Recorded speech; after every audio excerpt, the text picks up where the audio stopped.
Hare Krishna. Good morning, dear devotees from Sridham Mayapur. This is our adventures in Srimad Bhagavatam. And today we're going to back a little bit. We're speaking about the meeting in Kurukshetra and the events which led up to it. And today I want to say something further about what happened in Mathura. And I want to look back, I think it's appropriate today, and speak something about the amazing exchange between Vasudev and Nanda Maharaj and the lessons that it teach us about the qualities of Vaishnava empathy and compassion. And how Vaishnavas are not sectarian, they don't take sides. So we'll say a few prayers first. Gora Graganya Gana Gocha Goloruharam Goranga Gudatama Gopyada Kopa Briksham Gopala Gada Ratidam Yati Singha Gora Govinda Deshi Kavaram Satatam Namami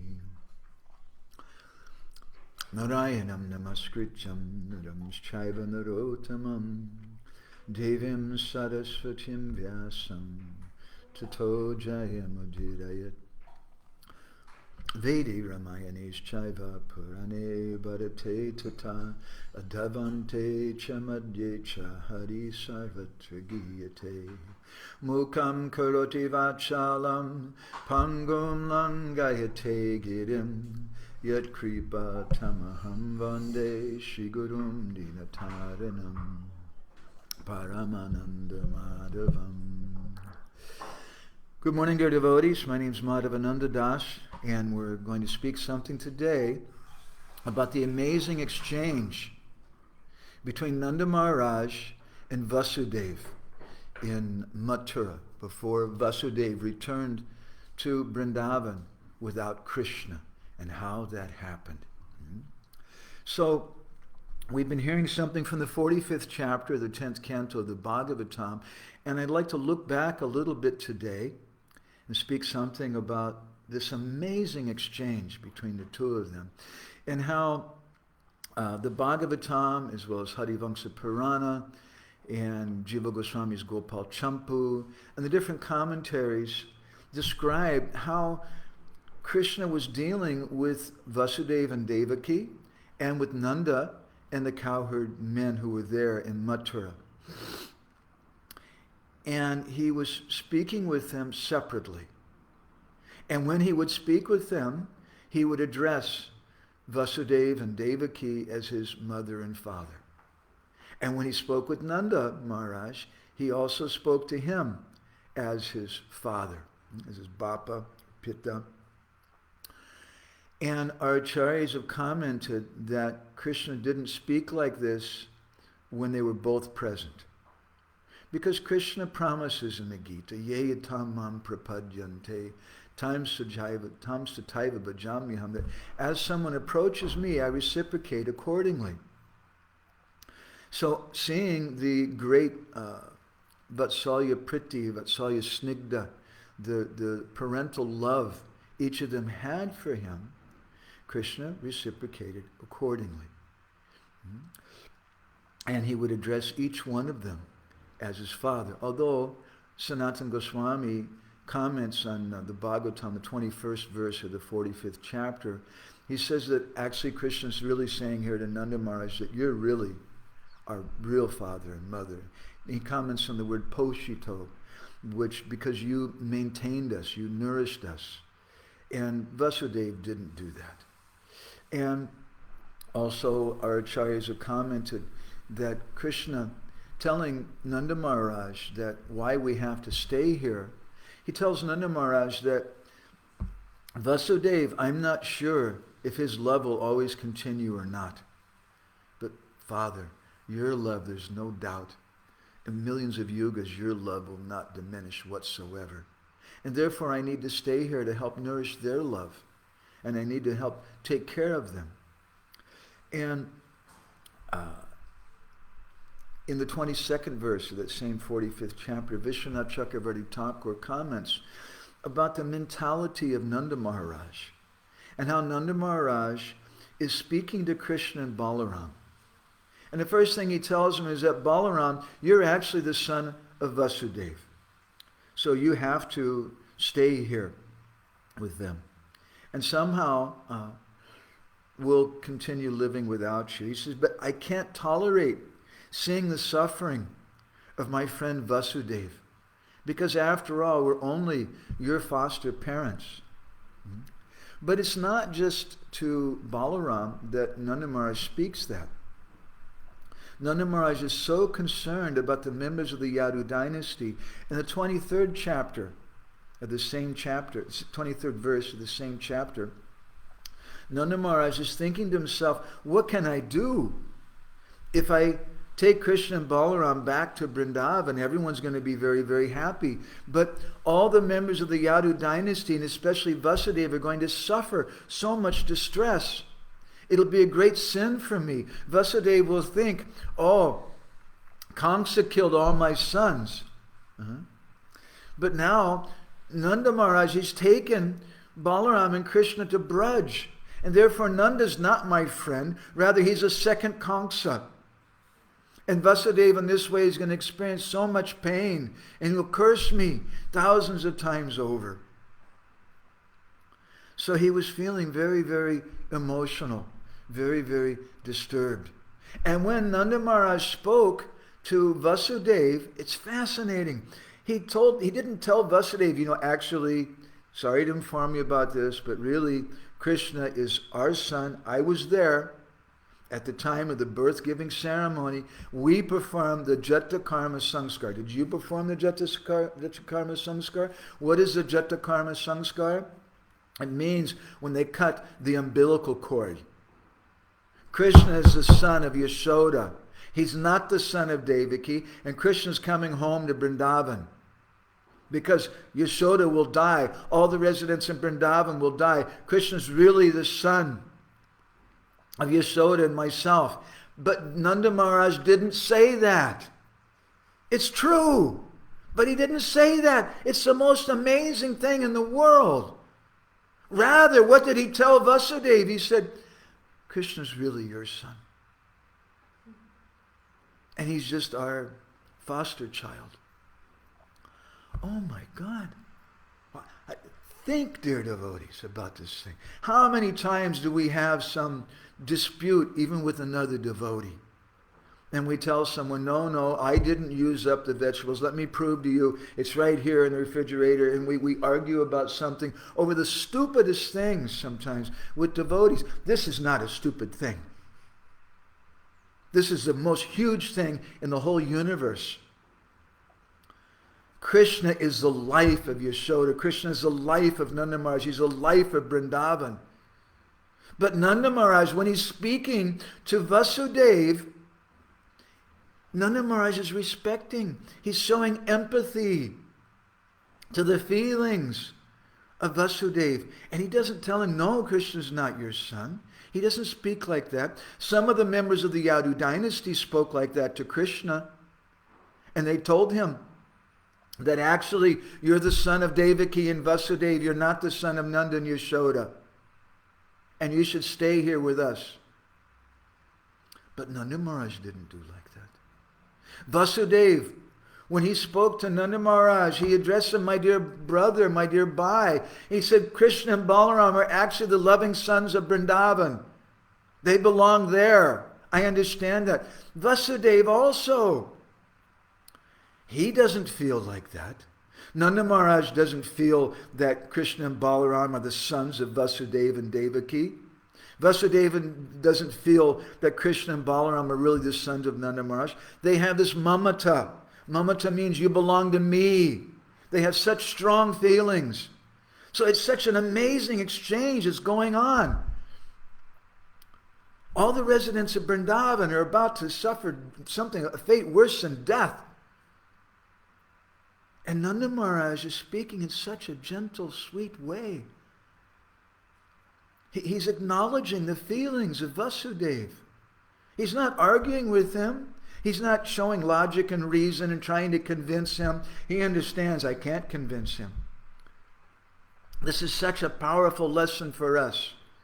In the world today, in America, there's been this terrible political, I don't know what we call it, election, which has gone on. And even devotees now, they're divided about these things. We can learn from the exchange of Vasudev and Nanda Maharaj that we have to respect the other person's feelings. Your political party may win, but Vasudev, he's going to win. He's winning now. He gets to keep Krishna. But he didn't belittle Nanda Maharaj. He didn't say, ha, ha, ha, ha, ha, now we got Krishna, you don't. Huh? He didn't speak in such a ridiculous kind of way. He spoke with great feelings of empathy. Because Vasudev and Nanda Maharaj are not ruled by logic and reason. They're ruled by feelings of the heart. And therefore, they began to speak to each other in such a very sweet way.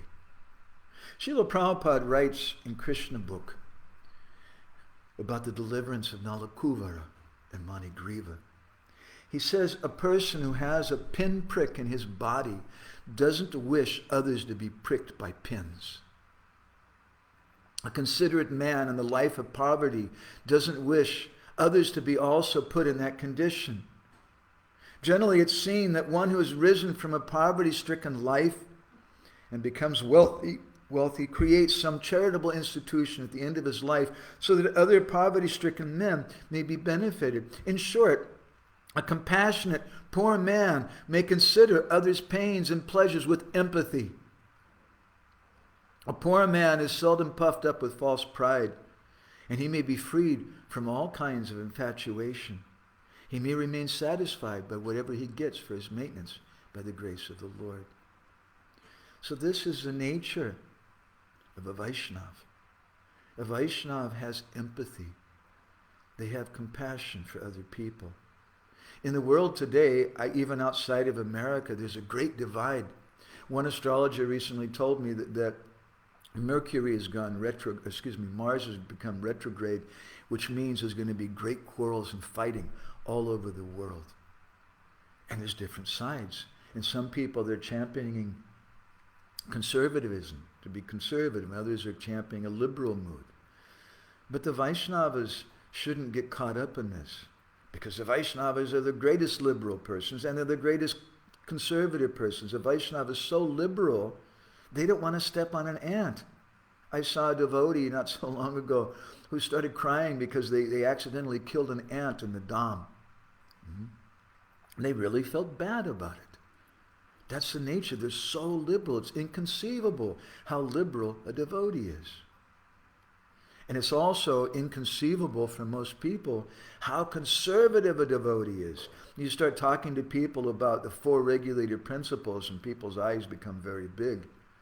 A devotee is so very conservative. But a devotee doesn't identify himself or herself as conservative or as liberal, as belonging to this party or that party.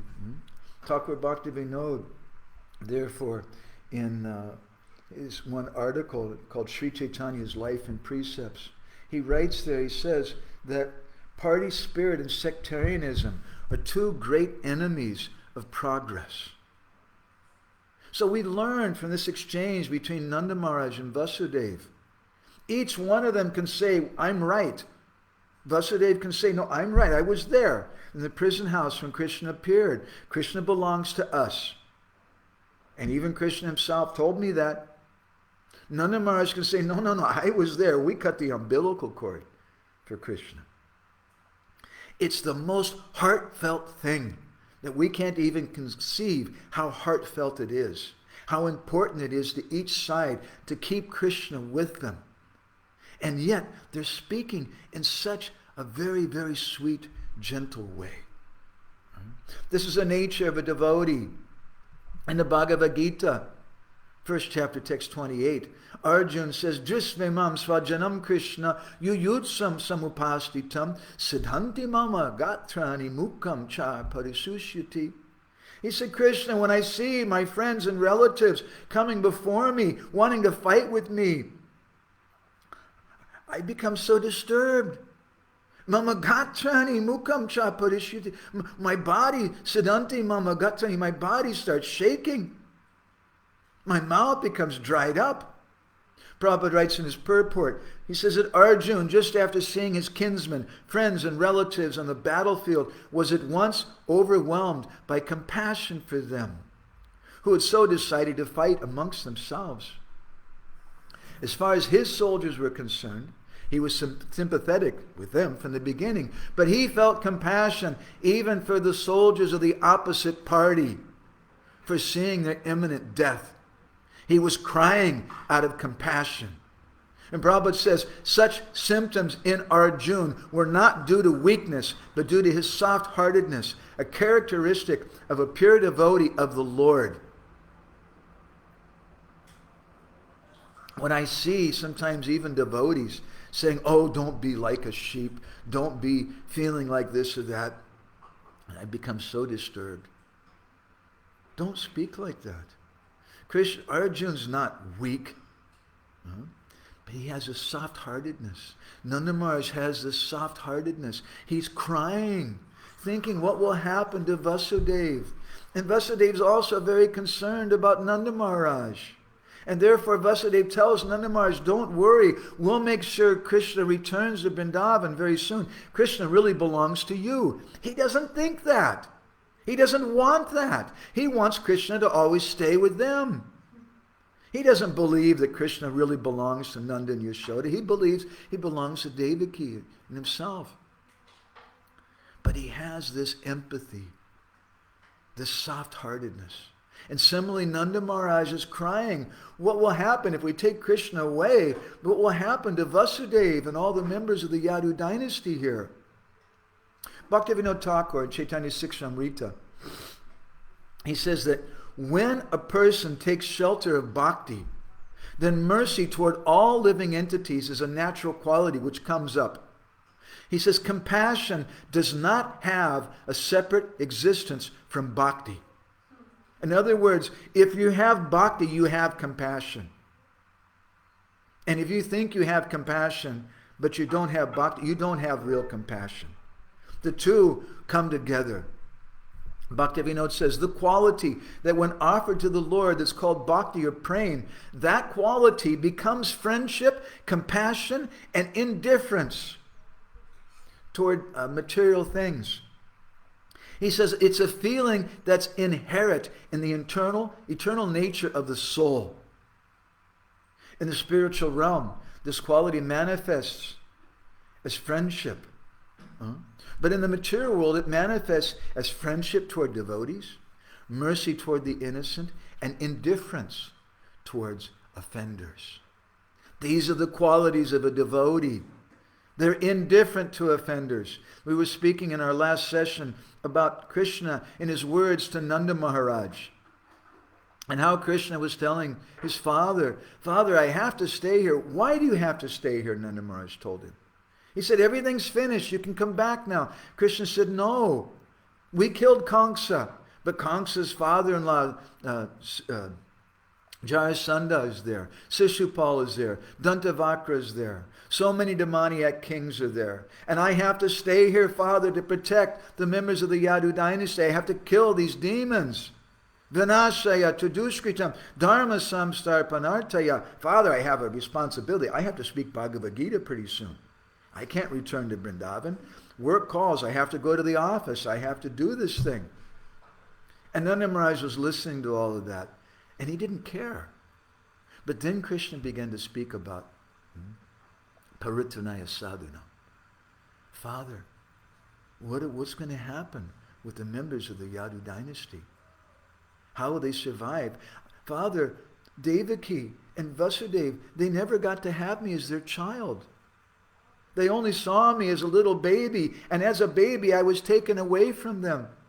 So Father, definitely, I'm going to return to Vrindavan. And Krishna wrote those letters. We'll hear more about that in our next session. He said, but for now, Father, please give me permission to stay here. Otherwise, the heart of Vasudeva and Devaki will be broken. And all the members of the Yadu dynasty here, let me give some time to them. And it was that argument that convinced Nanda Maharaj. Not an argument, but the empathy, the compassion that Nanda Maharaj had. He wasn't interested, he didn't care, oh my gosh, yeah, you're right, Shishupal has to be killed in Dantavakra and you have to speak Bhagavad Gita. He didn't care about Bhagavad Gita. I'm sorry. He cared about Mother Yashoda. He cared about the residents of Vrindavan and what's going to happen if Krishna doesn't return. He doesn't care if all the demons are killed or not. His motivation is not to destroy evil. His motivation is love. And this is the nature of the Vaishnavas. The Vaishnavas, therefore, they don't have this party spirit and sectarianism, which Bhaktivinoda says are two great enemies of progress. The world at this time desperately, desperately needs the devotees. But if the devotees are falling prey to sectarianism and party spirit, then there's no hope for the world. When I see dear friends saying that, oh, we belong to this party, we like this political candidate and the other one's bad, I become very disturbed, because then I think, where can I go? Where can I go for help? Who's going to be my friend? They have this party spirit. It means they can't really be friends toward me. Bhaktivinoda says that this bhakti begins with compassion. It begins with compassion for your own body, and then it broadens to include your household. I like my wife. I like my children. And then your occupational duty. I like Brahmins. I don't like these passionate Kshatriyas or Vaishyas or something. And then your countrymen. I like Americans and Russians. They're very bad. And then further it expands, Bhaktivinoda says, when you care about all the human beings of the world. And then it becomes even more expanded, and you become concerned about all living entities. What about the cows? What about the dogs? What about the ants of Mayapur?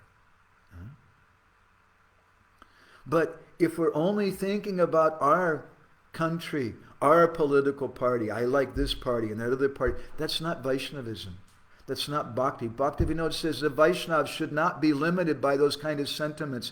He has compassion for all living entities, not wanting to cause harm to any of them. So at this time, there's been so much division in the world. Devotees have to learn the quality of empathy. Doesn't mean you have to agree with someone. Doesn't mean you have to agree with someone in the opposite political party who voted for the candidate that you don't like.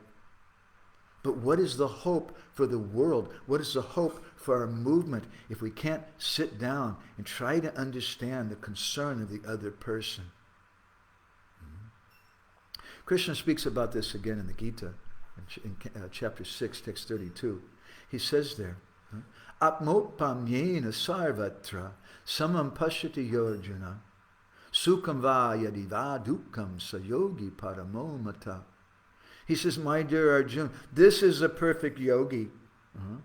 This, he says, yogi parama mata. He's a param yogi who sees equality everywhere. Sarvatra samam pashyati. He sees everyone equally.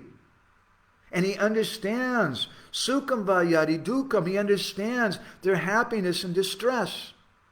Prabhupada writes in his purport, he says one who is Krishna conscious, he's a perfect yogi, and that person is aware, he's conscious, he's empathetic of everyone's happiness and distress by dint of his own personal experience. What does that mean? That's not sympathy. That's empathy. There's a difference between sympathy and empathy. Empathy means you go to where that person is. And Prabhupada says in here, he says, by dint of his own personal experience. We can understand that. I can offer sympathy to a woman who's gone through the pain of giving birth to a child. I can say, wow, that must really hurt. I really feel so much concern for you. But it doesn't touch her. Yeah, you don't know. You can say so many things, but you haven't been through that. Devotees need to become empathetic, to understand the pain and concern that other people have. Prabhupada continues in the purport. He says, a devotee of the Lord always looks to the welfare of all living entities. And in this way, he's actually the friend of everyone. He cares about everyone. This is what's needed today in the world. And if we sell out to a particular political party, to some party spirit, I'm an ISKCON devotee and all the Gaudiya Math devotees are bad, it means you can't practice bhakti. And how are you going to help those persons? What if someone in the Gaudiya Math suffers some problems and they have no one to turn to? They should be able to come to us. Devotees should have compassion. That's it. Wait a minute, before I give any compassion to you, what political party do you belong to? What institution do you belong to? No, I'm sorry. You belong to the wrong institution. Go away. Die. That's not a Vaishnava. Prabhupada says in this purport, he's the best yogi, the devotee, because he doesn't desire perfection in yoga for his personal benefit. He tries for others also. He doesn't envy his fellow living entities. Oh, you voted for that person. I don't mind. You belong to that institution. I don't mind. That's good for you. That's what you want. Prabhupada spoke about unity in diversity, and this is what the world needs today. It would be such a frightening, terrible world if everybody agreed in every way with me. I can tell you very honestly. It would be very scary. If everybody was just like a robot. What did Madhava and Nanda say? Oh, I can only agree with that. I have to think like that. No, it's such a wonderful world that there's so much diversity. And in bhakti, there's unlimited diversity.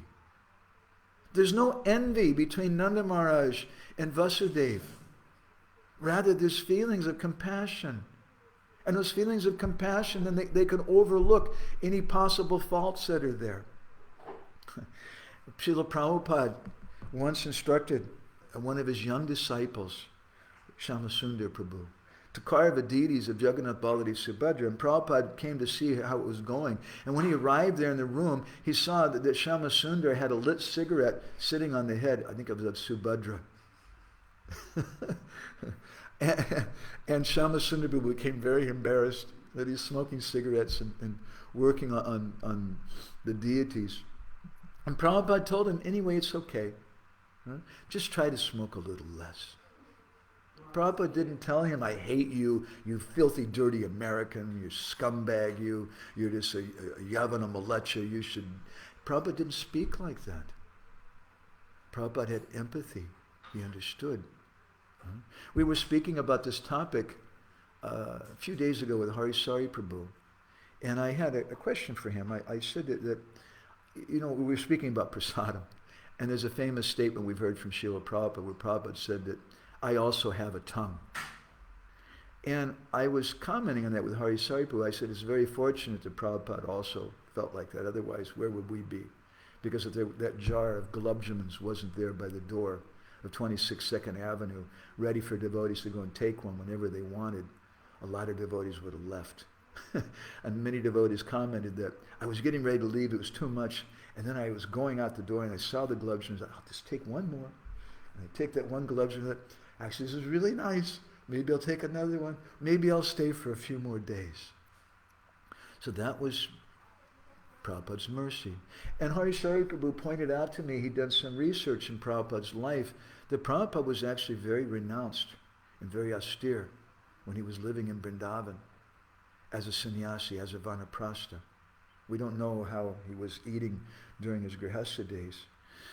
But Hari Prabhu's point was that when Prabhupada came to America, he gave up that austerity for himself. And he said, yes, I also have a tongue. I also like nice prasadam. And he accepted a birthday cake from Govinda Dasi with candles on it. And Prabhupada accepted so many things from the devotees, seeing that they can't be that austere. This is the empathy of Srila Prabhupada. Once here in Mayapur, Prabhupada, during the Mayapur Gaur Purnima festival, Prabhupada famously saw a group of children, after the feast had finished, all the devotees had taken so much prasadam and their plates were discarded in a big pile. Prabhupada saw there were some local children going through the garbage to find prasadam on the plates. And those children were fighting with the dogs. who were also trying to get the food that was left over there. And Prabhupada saw that, and Prabhupada started crying. And he told the devotees, no one within 10 miles of ISKCON Mayapur should go hungry. They should all get prasadam. But Prabhupada didn't have to feel like that. He could say, well, if they come and they chant Hare Krishna, then we'll give them prasadam. But Prabhupada had so much empathy, so much compassion for those children. So we can learn from other people. The 11th canto of the Bhagavatam speaks about the Brahmin who learned from 24 different gurus. He learned from pigeons and honeybees and even prostitutes. He didn't say, nasty woman, get away from me. When we're open-minded, we can learn from other people. We can appreciate their struggles and we can have a connection with them. Therefore, it's described in Paramatma Sandarbha that this Dukhanubhava nama hyantakarane dukkha sparshaha. Jiva Goswami describes in Anucheda 93 that the perception, Dukhanubhav, of suffering, antakarane dukkha sparsha. Antakarane means in the heart. When someone sees that suffering of some other person, then dukkha sparsha, it touches their heart. Antakarane touches their heart. Dukkha sparsha means to touch. And they understand that such a sparsha, swasmad bhavatu parasmad ikvati. And then at that time, they understand. There's no distinction between them and the other person. Both persons are suffering. If I see you're suffering, and that suffering touches my heart, then I also suffer. Dukkha sambandha veshisat asarvagya doshascha surya dristan tanaiva parihritta pratyutta gunat vinayaiva darshitascha. So Jiva Goswami says this is one of the purposes of suffering. If you didn't suffer, how would you be able to understand the suffering of someone else? This is empathy. This is the quality of a devotee. In Bhakti Rasamrita Sindhu, in the second wave, first chapter, Rupa Goswami describes the qualities of Krishna. He says, Karuna manya manakrit. That Krishna, he's compassionate. He has this karunya. He's manya, he's respectful. Manya manakrit. In his mind, he's respectful to persons who are worthy of respect. And he goes on, Dakshino vinayi hriman. Krishna has this quality, dakshina. He's compassionate. He understands the feelings of other persons. He's also vinayi. He's modest and gentle. And he's hriman. He's bashful and shy. And Rupa Goswami defines that karuna of Krishna. Para dukkha saho yastu karuna sa nigadyate. Someone who can't tolerate the suffering of others, that's compassion. This is Nanda Maharaj. This is Vasudev. This is a Vaishnava. He can't tolerate the suffering of other persons. And Prahlad Maharaj prays like this. My dear Lord, he said, I'm not concerned about my own suffering. I'm not concerned about my own happiness. But when I see the suffering of other people, it causes me great distress. Who gives a damn about some political election? We should try to understand the concern of other persons.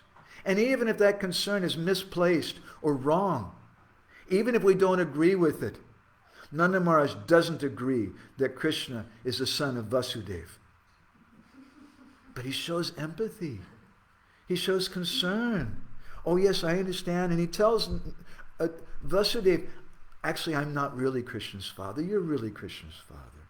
He doesn't believe that. But he says that because he sees the compassion. He sees the concern of Vasudev. Another quality of Krishna, Manyamanakrit, he's respectful. And Rupa Goswami defines this, Guru Brahmana Briddhadi Pujako Manyamanakrit. That person who, Guru Brahmana Briddhadi, who gives respect to Guru, the senior persons or teachers, to Brahmins, to Briddha, persons who are just elderly, Manyamanakrit, that's a respectful person. That's a Vaishnava. Prabhupada in the second chapter of the Gita, He says that one should not offer even a verbal argument with a superior. And Rupa Goswami gives some example of this. Avidya guru padambujam pitam. Avidyaya guru padambujam pitaram purvajam apyatanata. Harir anjalina tatagira yadu bridhan anamat kram yadayam. That Krishna, he says, first of all, he offered respects to his guru, the Sandapani Muni. And then he offered respects to his father, Vasudev. And then he offered respects, Pitaram, to his father, and Purvajam, to his elder brother, Balaram. And then with folded hands, Anjalanina Tatagira, he offered respects to all the members of the Yadu dynasty. And he did that, Anamat Kramadayam, according to proper order. This is Krishna. This is the Vaishnavas. They're very respectful by nature. This is Nanda Maharaj and Vasudev. They didn't go and argue. They didn't try to convince through argument. No, please understand. Listen to me now. Krishna's really my son, and he has to. His mother, how is she going to survive without him? Nanda Maharaj didn't speak like that to Vasudev, because he has the quality of dakshina. Dakshina means to be very mild and gentle. And this is one of Krishna's qualities. Rupa Goswami defines this dakshina, Sosilya somyachari to dakshina kirtyate budai. That someone who's very mild by his nature, he's dakshina. He's compliant. He's compassionate. Because Jiva Goswami comments that his character is somya. Somya means very soft. Because of his excellent nature, Sosilya, that person is dakshina. He's very mild and very, very gentle. And Rupa Goswami explains this. Bhatasya pashati guru napina paradhan sevam manag api kritam bahudabu bhupyaiti aviskaroti pisunesh api nabhyasoyam silena nirmalya mati purushottamoyam. That Lord is Purushottam. He's pure-hearted by his nature. He doesn't see serious offenses. Gurun api niraparam. Gurun here means something serious. Naparad. And he doesn't see serious offenses of seva manag, of his servant. But rather he accepts even a little service as a great thing. He doesn't find fault even in those of low character. He doesn't say, what are you? You're a damn Democrat, a damn Republican. Why did you vote for this? You belong to the Gaudiya Mutt. Oh my God, he's a Babaji. He doesn't see like that. He doesn't see, you're a prostitute. Get away from me. Jiva Goswami says, this was a statement in a letter of Uddhava that Uddhava wrote to Akrura after Akrura stole the Shamantaka jewel. Because Akrura must have been feeling so bad. Oh, what did I do? This is so bad. I stole the Shamantaka jewelings. And Uddhava wrote to him and said, no, it's okay. Krishna doesn't see faults like that. Nanda Maharaj doesn't try to argue with Vasudev. Krishna's not really your son. He doesn't say, what are you going to do to my wife? What are you going to do to Krishna's mother, Yashoda? He doesn't think like that. Because he has this quality of dakshina. He's very mild and gentle. Another quality that Krishna has, the 35th quality, is vinaya, vinayi. Rupa Goswami defines that. Odatya parihariya katyate vinayit yoso. Person who is completely devoid of arrogance. He's vinayi. Vinayi means modest and humble. And Rupa Goswami gives a very beautiful example from the book Magga Kavya. Avaloka esha nipate sudarito rabhasadratad avaritam ichata avatirnavan pratamam atmana harir vinayam viseshyati sambrahmanasa. He speaks about this quality of vinaya. And he says that when Yudhishthira saw Krishna, Yudhishthira immediately, he wanted to jump down from his chariot to offer respects to Krishna. But Krishna got down from his chariot faster, and he offered his respects to Yudhishthira. And he showed more modesty, more Vinaya than anyone else. Because Yudhishthira is senior to me, he's older than me. Krishna was thinking like this. So these are qualities that we can see in this exchange between Nanda Maharaj and Vasudev. And there's so many, many very important lessons that we can get from this. We can understand something about the Vaishnava qualities of empathy and compassion. And as Bhaktivinoda Thakur says, these come naturally with bhakti. If we don't have this empathy, this compassion, if we're not able to understand the mood of another person, it doesn't mean we agree with it. Oh, you left ISKCON, you went to Gaudiya Math, you became a Babaji, you became a Christian. But I understand. You felt that was the best thing you could do. I don't agree with it, but I love you.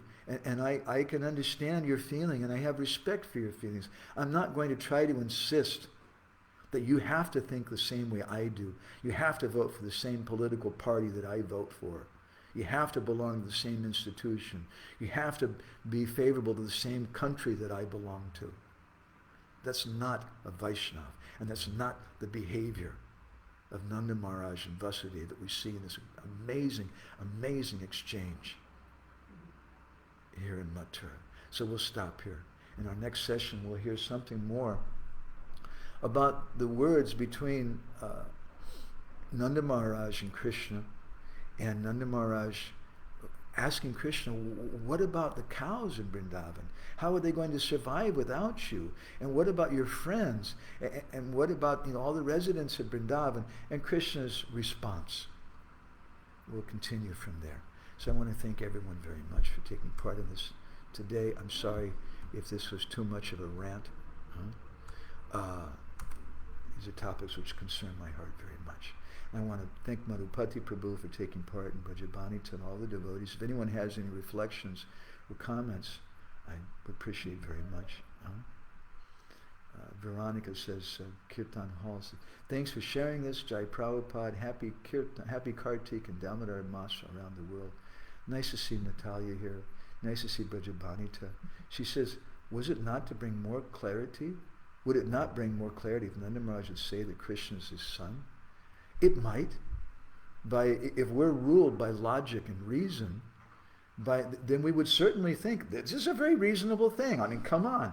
The Bhagavatam says that Krishna's umbilical cord was cut at the time of his birth from Mother Yashoda. This is proof. Krishna's my son. This is clarity.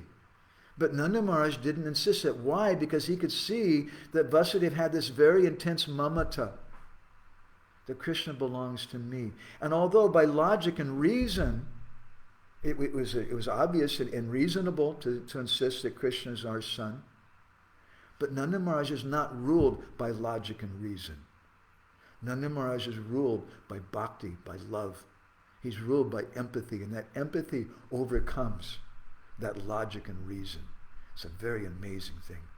Hare Krishna Gaura Prabhu. I don't know what time it is there for you in New Zealand. I guess maybe in the middle of the afternoon or something. Not so bad today. Achutananda Prabhu. Nice to see some of our friends from Hungary here. Giridhari Priya. Hare Krishna. Nice to see you here. Madhupati Prabhu makes some reflection. And we'll return to, if there's anybody else who has any reflections online, please offer that. And then we'll turn to the devotees here in the room with us if they have anything. Madhupati says, thank you for spreading the culture of goodness and putting the puppet theater performance of the U.S. elections, an orgy of passion, into perspective. Devotees ideally should be like the lotus flower, although floating on water, not getting wet. Yes, we also have certain natures. I know so many sannyasis, I won't say names, I've been speaking with about the U.S. elections. And they have a particular nature, too. And sometimes they say, well, I don't like this person, I like this person. But they don't hate people. And they're not so caught up in it. We have our particular nature that we're born with, our particular svabhav. And some devotees may vote. And someone may vote Republican, someone may vote Democrat. But they're devotees. And even someone may not be a devotee. And they may be belonging to the political party you don't agree with, or the institution you don't agree with. But we should still try to understand their heart and validate their heart and respect their feelings. Ramawani, Hari Krishna, nice to see you. Madhupati Prabhu Goswami says, the flu epidemic has hit New Brajadam, and there are a few COVID cases as well. Please say a prayer for the Hungarian devotees. I saw something this morning from Manjari about that. Hari Krishna, one thing about this COVID thing, whether you accept it or not, please don't argue with me about that. But I just comment that doctors have told us, and we personally experienced this, that if you get treated right away, if you feel you have symptoms and you take a test and it comes up positive, then you should immediately do something about it. And if you follow certain things, especially you breathe steam every day, do things that then generally it doesn't hit you very hard. We've seen the vast majority of devotees who've had it. It goes away very quickly, but not everyone. Here in Mayapur, a devotee passed away a few days ago from COVID, and he didn't get tested and he didn't get treated until the very end, and it was too late for him. So we should show some empathy for devotees in this way. So anybody else here have any reflections on it, Paini? Do you have anything you want to share? Anybody else here have any reflections or comments?